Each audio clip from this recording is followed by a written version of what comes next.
freedom does not seem to matter to most Brits when you talk about it nationally, but it matters tremendously when you talk about their day-to-day lives. And that's one of the distinct differences between the US and the UK.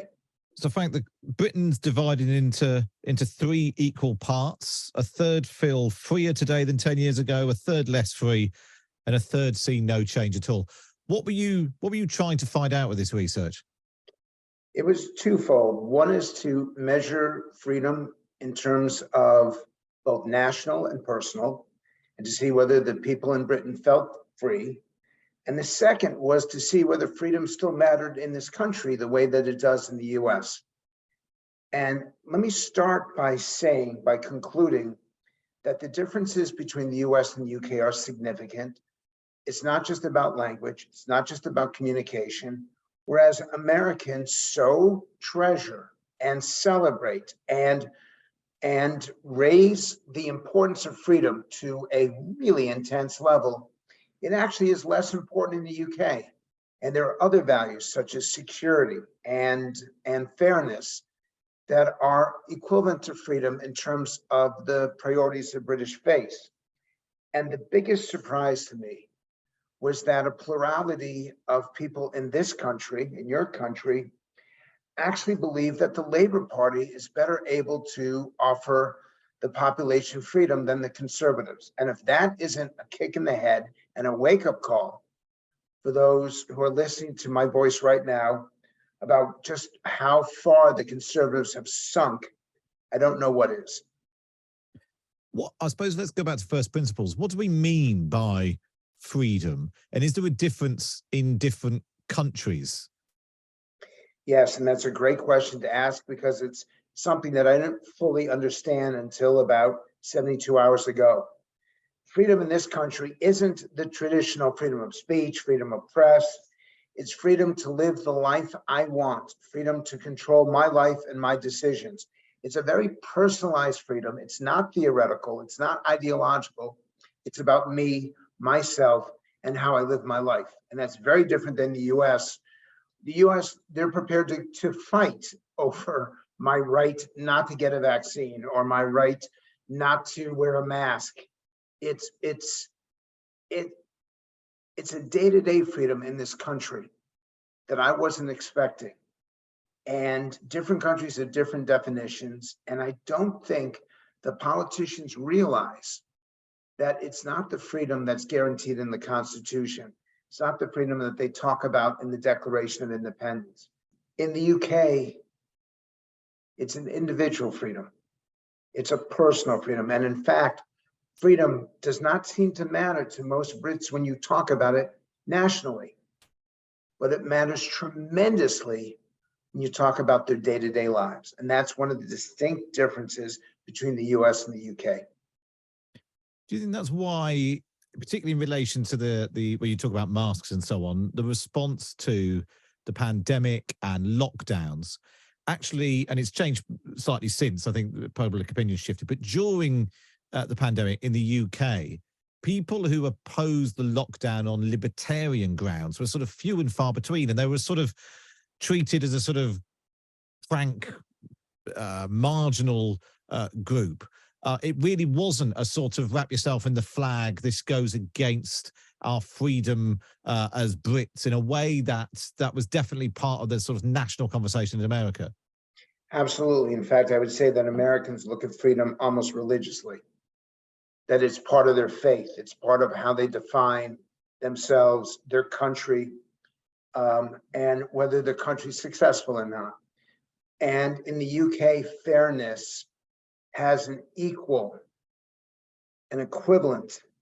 impact on people's freedom. And in fact, if you prioritize freedom, I know you're a conservative. If you prioritize fairness, I know you're with Labour. And these partisan differences are significant. And let me add one more key component. Younger people are least concerned about freedom, even though they have the most to gain or lose, depending on how much freedom they have. And older people over age 60 are most concerned about freedom, even though it really actually matters to them less.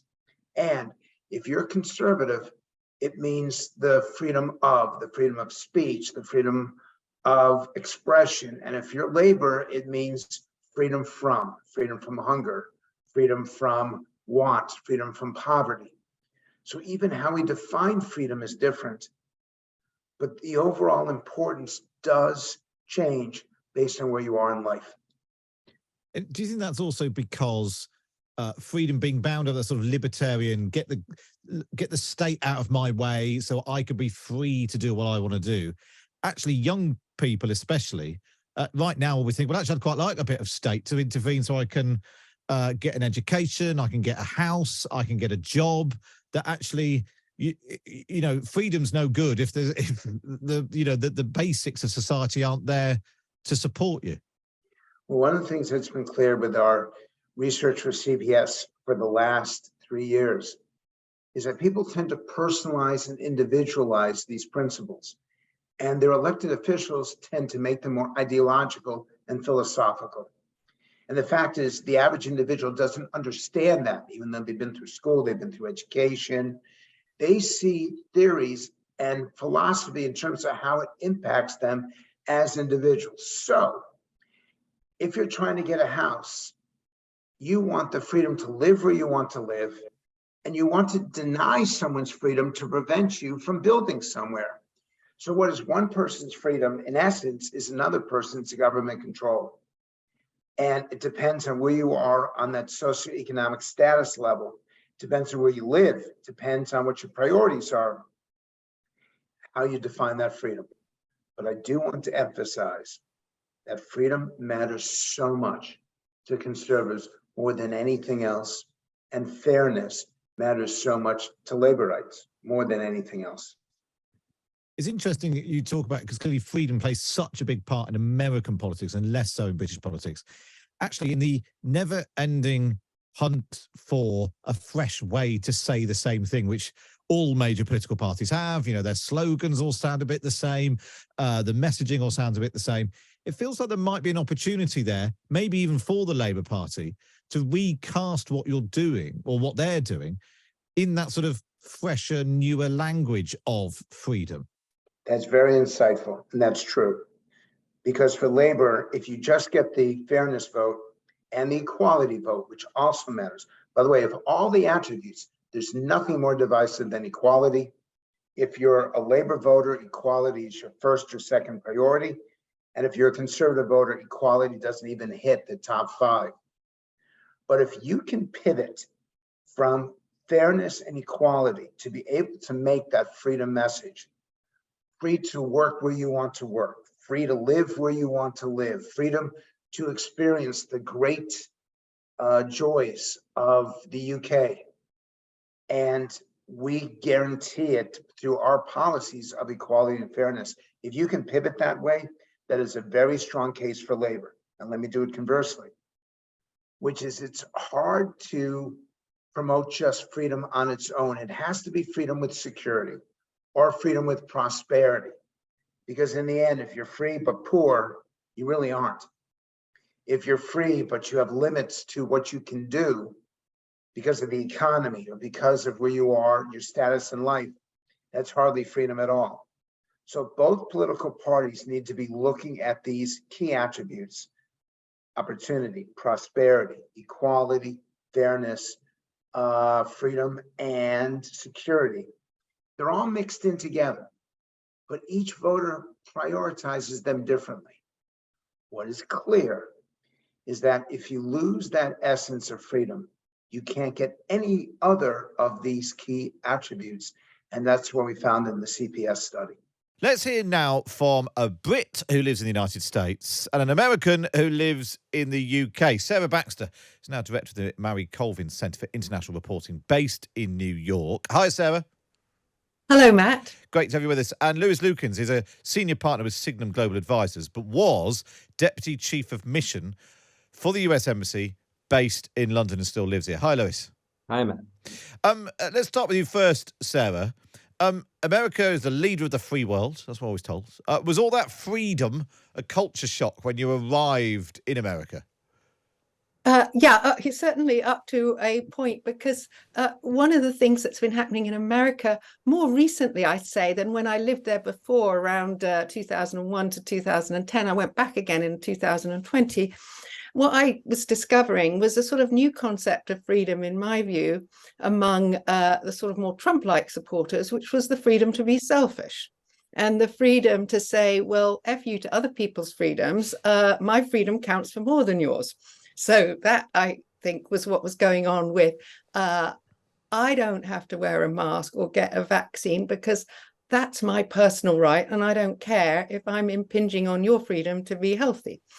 Or I have my freedom to own a personal arsenal of weapons, and I don't care if that makes you feel unfree and unsafe. If I'm able to carry a loaded gun out onto the streets and into potentially a school where your kids are, etc. Well, that's considered a personal freedom by people who believe in the Second Amendment rights and an unfettered interpretation of it in the Constitution to carry a weapon.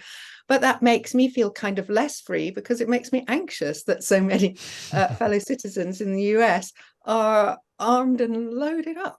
So that's what I would say is an increasing feeling of freedom to be selfish, which I think the Tories have to be careful of in Britain. Just looking at that video of the lockdown party, say, where people in Number 10 obviously felt free to have a good old shindig, mingle and jingle. Jingle and mingle, yeah. But nobody else did. They all had to be locked down in their homes. So this is where I think Frank Luntz is, and you were insightful about opportunities for Labour. Lewis, I suppose the reverse question: did you feel less free when you arrived in Britain? No, I mean, I find Britain to be a very free place. And I think what's interesting is the contrast with the United States, and sort of coming back to what Sarah was just saying, whereas there are these issues, whether it's guns or abortion or education, that really the Republican Party have seized on to sort of push this idea that you're entitled to what you want. That's your freedom, regardless of if that means trampling on somebody else's freedom. And I find in the UK, there's much more consensus on what are very hot, very controversial topics in the United States. So whether it's gun control or healthcare access or education, there are issues here around those questions, but much less contentious and much less anger in the public debate about them. And I think people here recognize that our freedom is based on sort of a common understanding of what society and the government will provide to us. And I think there's not that unity or that agreement in the United States on those issues. Do you think because America fought a war to be independent, does that then, in a way that against Britain ultimately, that Britain was normally the countries that have secured their freedom from British rule? Do you think that is there a root in the American enthusiasm for freedom there, Lewis? Yes, I mean, clearly some of this sort of passion for freedom goes back to our founding and the original Constitution and the birth of our nation. But I will say, I think it has been extremely politicized over the last 15 or so years in the political sphere. And I think when we look at freedom in the United States, it's also important to sort of track that with a huge increase in distrust of government, right? People, and this again, not to make it too political, but it comes back to Donald Trump and the Republican Party and sort of bashing the Justice Department, bashing the FBI, institutions that used to be revered in the United States, and suddenly now are distrusted by many, many Americans, especially on the Republican side of the aisle. And if you don't trust the government, I think what the parties are doing, or what the Republican Party is doing, is sort of using that distrust of government to tell people, you have to seize your freedoms and fight for them, and we will fight for those freedoms, as opposed to the other party, which won't. So they're politicizing this distrust of government in the sort of under the umbrella of these are your freedoms that you're entitled to. So I was sort of thinking, and actually Frank talked about this distinction of freedom to and freedom from. The freedom to bear arms is clearly a big thing in America, but the freedom to have an abortion, if you want to, is a completely different debate. It's sort of weird that that actually the people most enthusiastic about the freedom to not wear a mask, or I'm slightly oversimplifying, but the freedom not to wear a mask or the freedom to carry a gun, those people who are most keen on those things seem to be the most keen to stop other people having the freedom to have an abortion or do what they want with their own bodies. It's a weird mix, isn't it? Yeah, it's a very weird mix because I mean, I'm literally just been reading Ron DeSantis's book, The Courage to Be Free. Yeah. TLS, I'm doing a review for them. And honestly, Florida has just signed into law. He personally signed into law a bill restricting people's women's right to have an abortion after 6 weeks. So to me, that doesn't make Florida feel like a particularly free state. And he's also gone after the Walt Disney Corporation because Walt Disney exercised its First Amendment rights, freedom of, of speech, to say that they didn't approve of the so-called "Don't Say Gay" bill about children and teaching children about sexual orientation in schools.